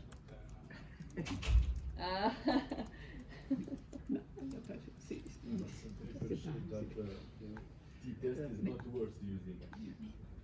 Tu as, D'ailleurs, oui, là-dessus, je ne sais pas quel est le bon test de significativité. And the difference was same as the difference provided by other works. So we didn't do significative Okay. test. Okay, because there are other slides where it was very similar, and you say it's better, but I'm not sure it was so that better. Yes. For this one, because there is also a leaderboard for that. Yeah. So the issue, as Mohan was mentioning, that I think even for Grace, that leaderboards today have scores around 95, 96, and if you see there's so many models, you don't know which model is significant than others, is it? So I think it's the problem with the field itself, that a lot of people ignore doing the statistical significance of this. At least the papers we referred in terms of Google papers or the data, the papers we referred to in our work did not do any of the statistical Yes. significance. But it's important for us to know Yeah, if our yeah. results are really better or if it's just. Yes. And just another very technical question. I think it was on 47. I just well, it was in the document, but I forgot it. Can you just give me some information about what you call your paragraph selector? How you made that, the paragraph selector? Because I didn't find that. So here what they do is, so it's actually this model like the others. So you have a question and paragraph which are relevant and irrelevant, which basic in the terms that they don't have an answer. So this model predicts a probability. So the data they used was one question has 100 paragraphs. So they compute a probability of the relevant paragraph over the 100. So there is a probability score which signifies that top some paragraphs might be more relevant than the rest. So this model predicts a probability measure, and then this model reader has an answer probability, and then they combine it when learning. They multiply the scores. I did not put equations here, but I think it would have been interesting that these two, during this whole learning phase, the paragraph probability and the answer probability are multiplied together, and the loss is computed together. So the whole learning, both learning together makes an impact. In the thesis, I did another experiment where I take the probabilities separately of both, then combine it outside of learning, and the performance is not the same when you learn together. So I have the results in the thesis. Because it would need more explanation, I decided to skip that here. Okay. So I had some other questions, but you will be tired if everybody has all the questions that were said today. I would like to say again how I'm glad to be here today and to hear you today. Thank you very much. Merci Gabriel. Donc je vais passer la parole à Patrick Kildéal. Merci, monsieur. Okay, so first I would like to say that I like everybody here. I took some drug this morning before coming, so I'm happy. Les autres sont pas forcément forcément pris quelque chose. No, that really, I'm glad to be here with, so it's really what I like, and thank you for inviting me. Right, so, and then I want to congratulate you for your work and presentation. I have a very general question. First, this question is, how did you manage to work out your thesis through this very fast evolving domain? I mean, it's more or less like when you buy your car. I mean, as soon as you have bought it, you lost 20% of the value. Yeah. So here, as soon as we decide to start with a model or whatever, okay, you already 1 year late on the state of the art. Yeah. So what's your opinion and how do you keep the direction? So I think with Brigitte, so I used to disturb her every week to, sometimes we used to discuss different models, and sometimes Brigitte used to say, finish the one you did before and then move on to a new one. So BERT was basically that thing which was not really necessary to present. So BERT came up in December, I think, and luckily there were some tutorials to use it, and paper was really straightforward, so I could use it easily on question answering. So I wanted to compare to see how the current state of art would be in terms of that. So that's why the last few months I tried experimenting and writing theses together. It was hard the last year especially, because you might see the whole NLP field is behind this now. But it also gave me a lot of insight about what is the problems with these models. So I think it's that pays off. Okay. And then I have this question about your comparisons. So, for example, on the bio task, so you find out that one of your models, which is based on recurrent neural networks, Yeah. is better than the BioBot model. So I was a little bit lost. This one. Why? So the BioBot was retrained? No, this was from the paper. We didn't do this. That's why I mentioned ours here, because I trained these models. So individually, all this was for BioAsk, but these two were for Squad. So these were computed by us. So what does it mean? Does it mean that the BioBot thing is unable to, it doesn't match your simple model, or what? Okay, so before I begin these experiments, I had these results from BioAsk 6 or 7, which I submitted on paper. And then we decided to see how we can take the irrelevant paragraph into consideration. So we did this. By the time I was experimenting this paper came out. Okay. This was a Korean team who built, BioBot was on many biomedical tasks, question answering, entity extraction, biomedical entity extraction, etc. So that's why I checked the results and then compare that this model fetches better than those results. So that was a bit shocker for me, because this was, well, if you follow the trend, these models don't perform well at BERT, but in this case it's the opposite. Why is that? Do you have an explanation? Is it a question of model, of Yeah. an equation between the complexity? So this is why I decided to do these experiments. This one.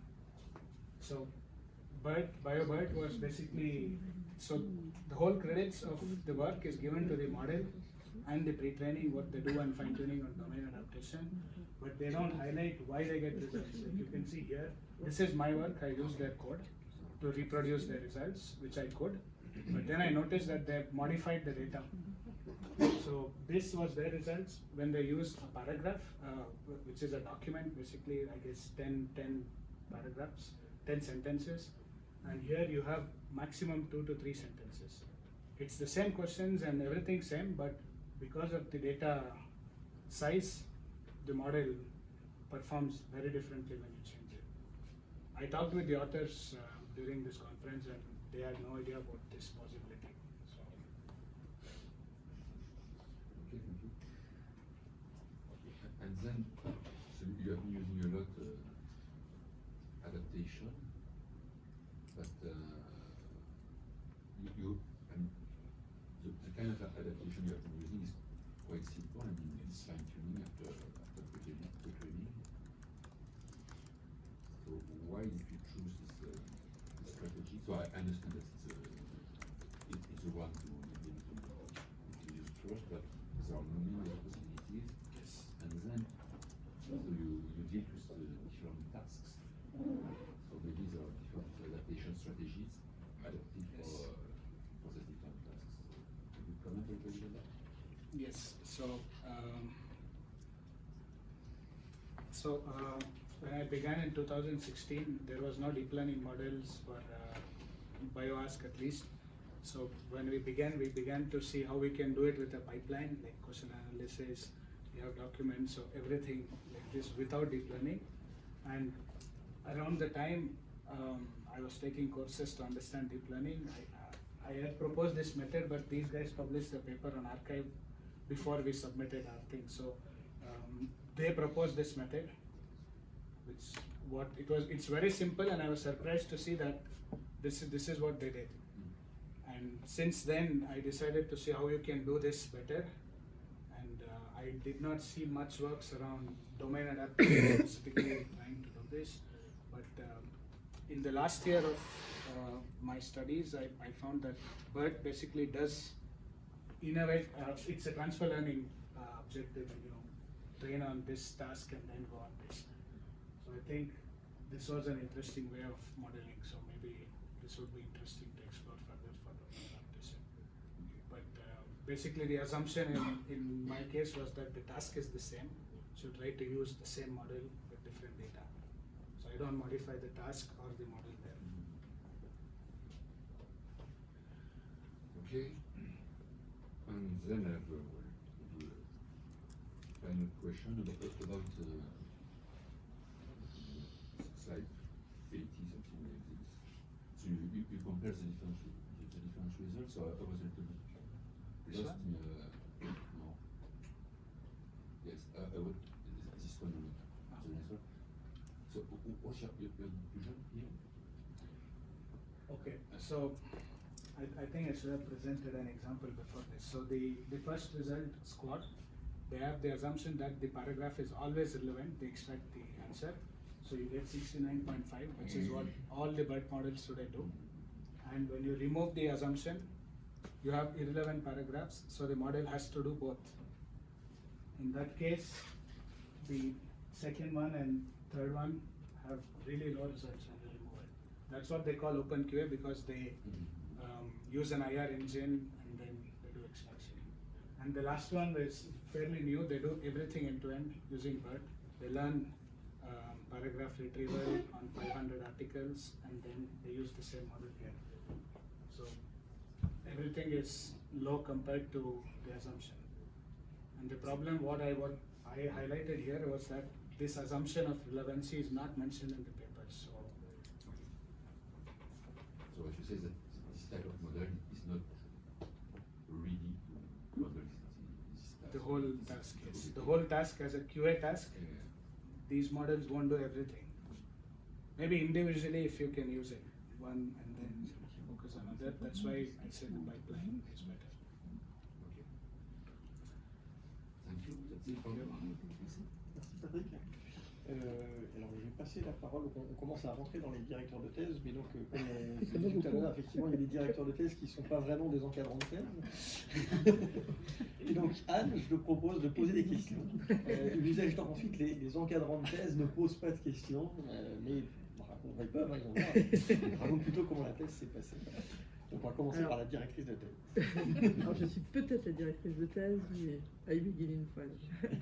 Mais c'est une position de directeur de thèse très confortable. Je dois dire que ça m'est rarement arrivé d'avoir juste à récupérer les choses qui étaient finies, de dire Oh bah c'est bien.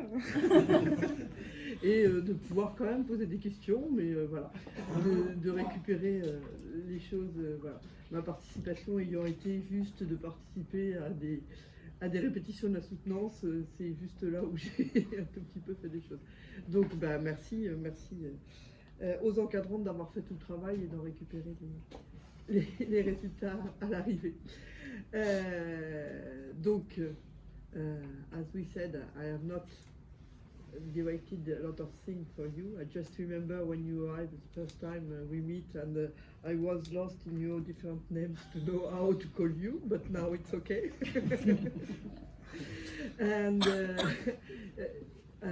what I want to say is that I was very interested in your work because I know the beginning, the first systems, and I think it was interesting to see what has happened during the year. Not only look at the last system, the last models, and it was not so easy for you because last model was a new model each week, but to see what happens during the different during the time, and to have this global view on a specific task. My question will be a very general one. One part of your work was to see what happens when you go from a general domain to a specific domain. And my question is, what makes a domain specific? And do you have any idea of why we have to adapt? If it's general, why it is not okay for a specific domain, and what makes a domain specific? And do you know if the adaptation you do for biomedical domain will be okay also for another domain? Let's take a legal domain or something like that. Do you have any idea on the differences between different specific domains? Okay, so this is a very interesting question in terms of how to define the domain. So in open domain, usually you have NLP tasks with annotations for detecting person, some named entities. And in different domains like biomedical, these are not the same entities. So maybe that there is some highlighting of the entity which should work, which was the case in some experiments I find. But if you, let's say you don't use neural networks at all, you use the traditional methods, you need to know the entities, the different co-reference, as in different paraphrasing between some medical disease and some drug, for instance. So knowing these entities are very important. So you can't directly use a model which is trained on detecting which person did something to what disease is responsible for this symptom. So that's why if you change to legal domain, you would need to know the legal terminologies. And I think that the different in biomedical domain you have the problem of all the terms you don't know if you are not specialized in the domain. But in the legal domain, I think that the difficulty is that the words often are the same, but they don't mean the same thing. Yeah, with the numbers and yes. So it's a little different problem.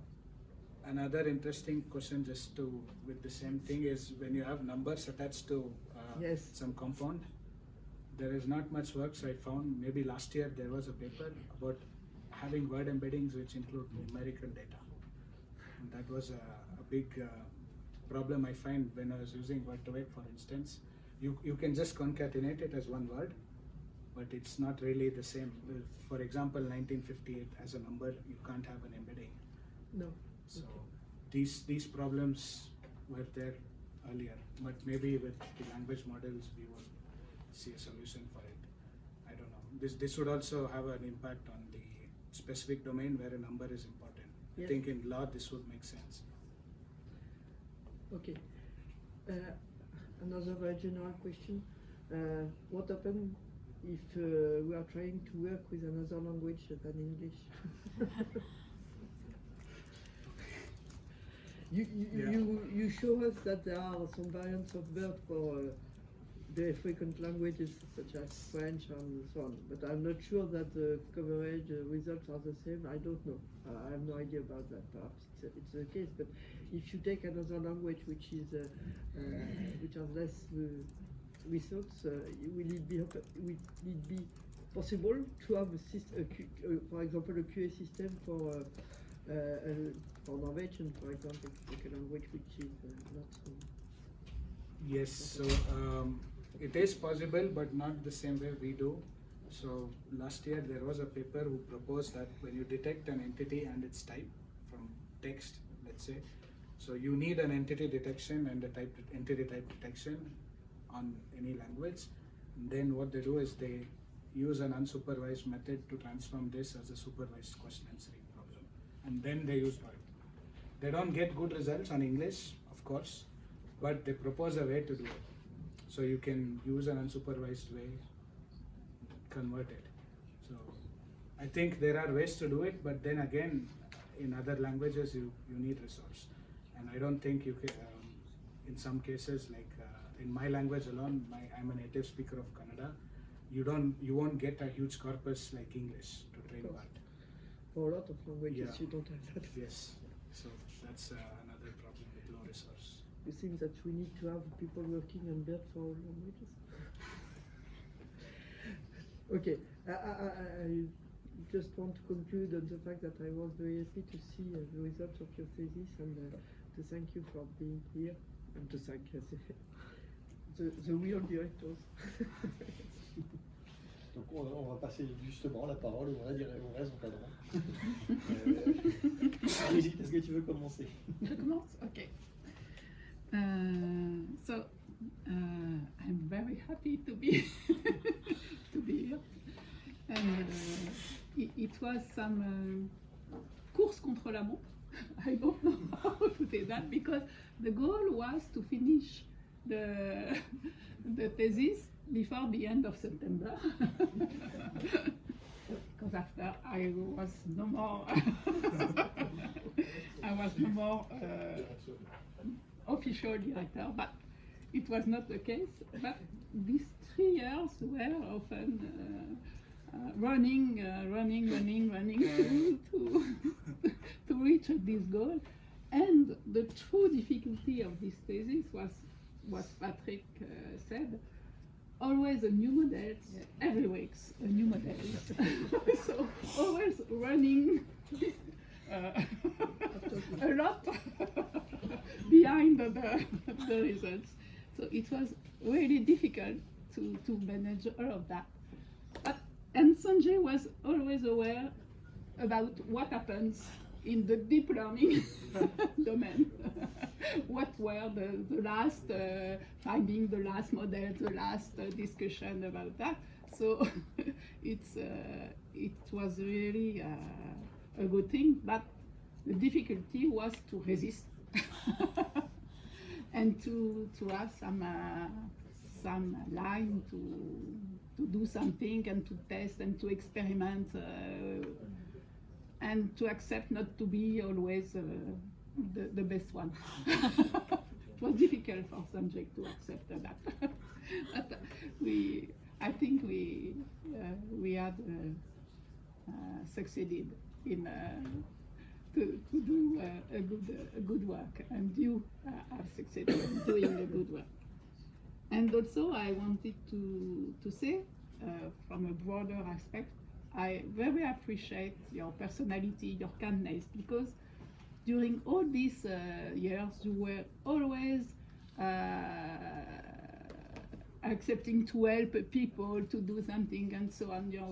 And it's very, very, it's very agreeable. Very agreeable. But Sanjay speak a little French, so I can't speak French and English. Okay. And as my last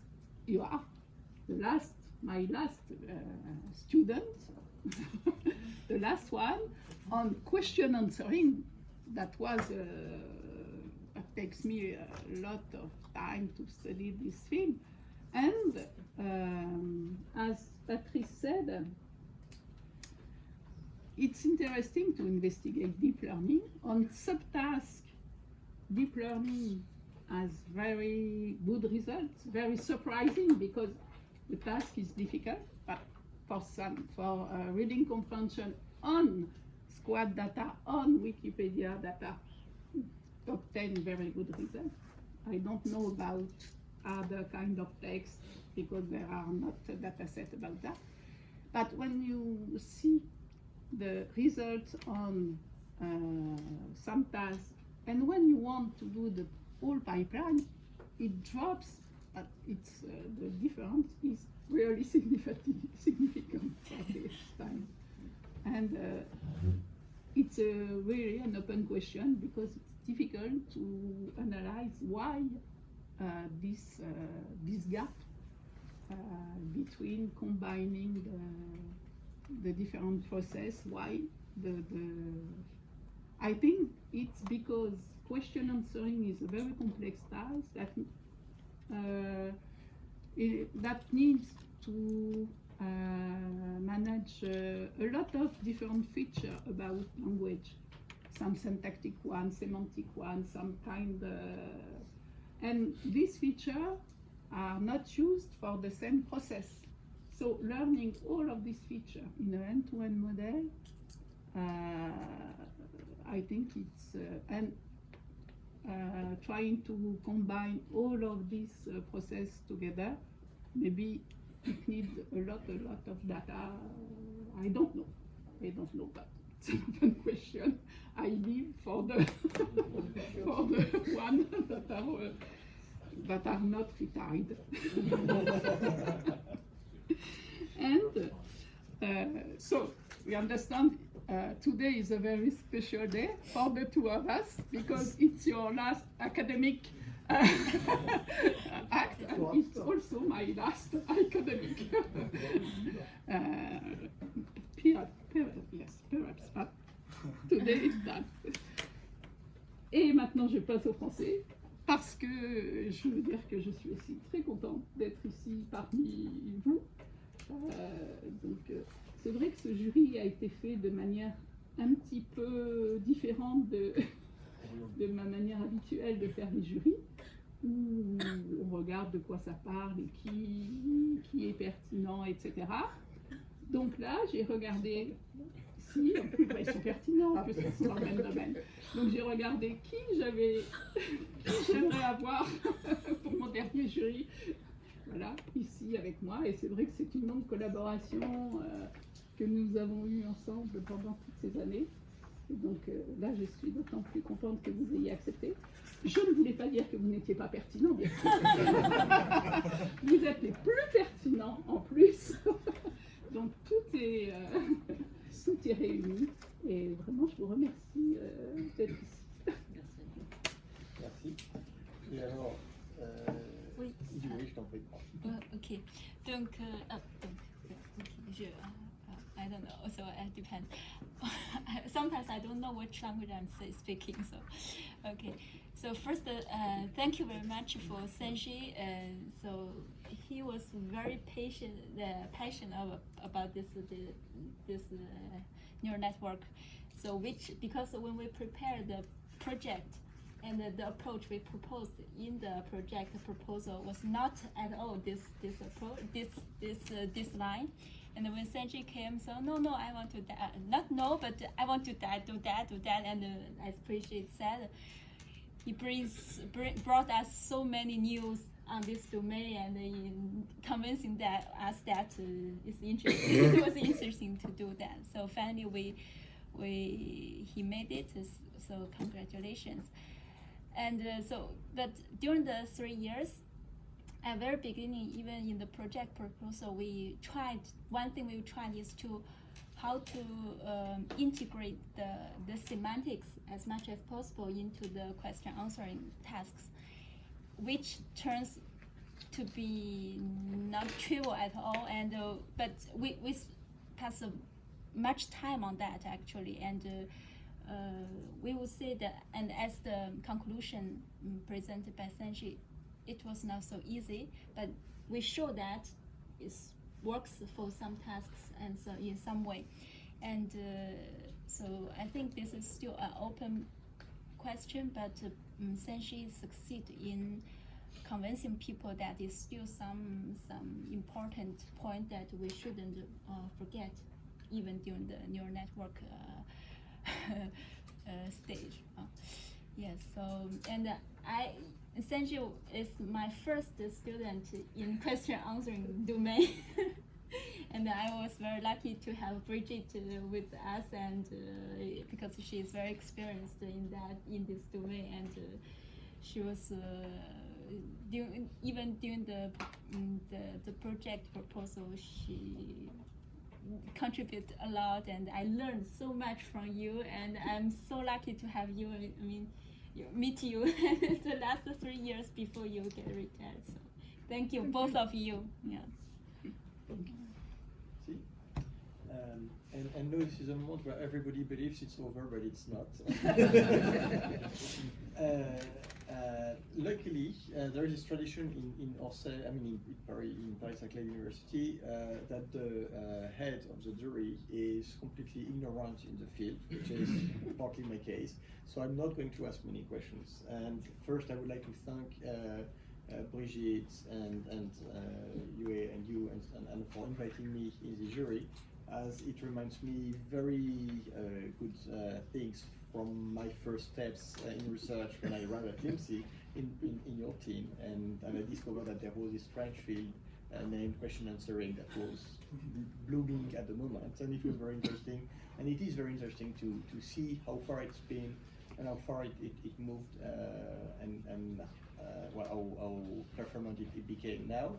And still, I'm very happy to hear from an expert like you of the domain that there is still more to discover and still more research to conduct to achieve the task in specific domains that require specific knowledge. Also, I'd like to say that I'm very happy to see that sort of research that tries to combine two fields of AI that have been long opposed one to each other, and trying to incorporate semantic knowledge into statistical approach and machine learning approach is, I believe, a very promising way of conducting research in our field. So my question, I will ask only one question, and then that will be over, if no one has any question in the room, which I hope. My single question is, do you know of many other approaches that try to incorporate, as you said, it's very difficult, that try to incorporate semantic knowledge into machine learning approach for natural language processing or other sorts of processing?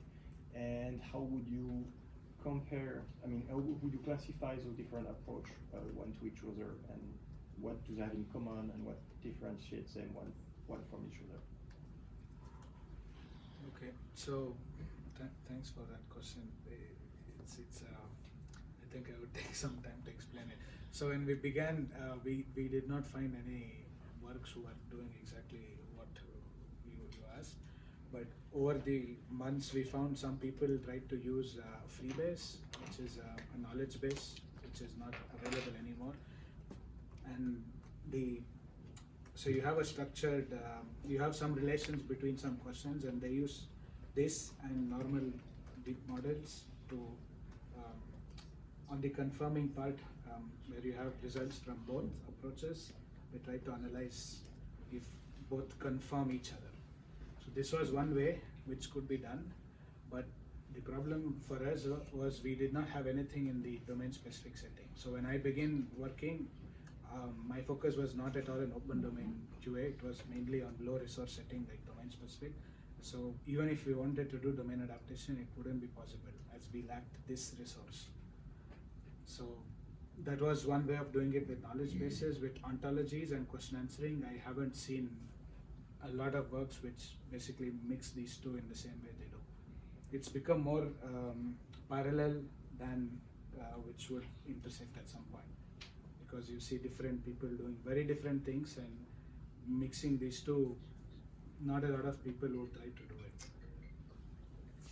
And I feel this is a problem that failures in the experiments are not reported in the papers. So often you try to do something but fail, then you realize somebody else already failed there. I hope someday we would see papers with failures in the experiments in the conferences. Okay, thank you for your answer. In case someone with a PhD wants to ask a question to Sanjay and considers that Sanjay is missing questions, so you want to ask one question, you can. And if not, apparently it's not the case. If not, we're going to move to a different room. See you in 20 minutes from now.